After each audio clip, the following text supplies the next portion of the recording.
if Ruth could come here today, Ruth will tell you, I committed when I didn't know what I was going to get for committing. I want you to stand on your feet for me. I'm not done, but the Lord is telling me to finish this, to go ahead and end.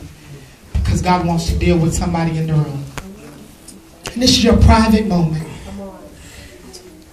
Your private moment for you to talk to God.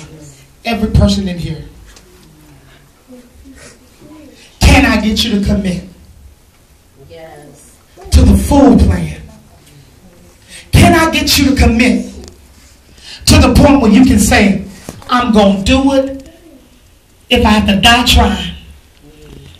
If I got to die trying to build my marriage, I'm going to do it. If I got to die trying to build a relationship with my child, I'm going to do it. If I got to die trying to build a relationship with my parents, I'm going to do it. If I got to die trying to make a relationship out of me and my boss, I'm going to do it. Can you commit to doing, to committing to God that you're going to try? Let's commit to God that God, I commit to my family. Yes.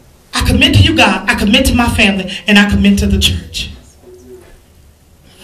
Right now, honey, while you play that song, God is saying, give everybody 2 minutes to do your own vow. Right now, make your vow back over to God. Recommit.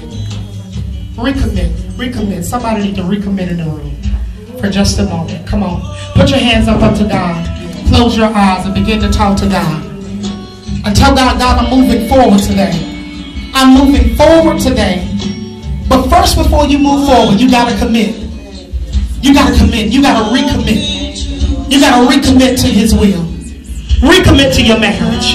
Recommit to your children. Recommit to yourself. Recommit to building you. Helping you become healthy. Recommit. Recommit to your prayer life going to another level. Come on. Recommit to your worship time. Your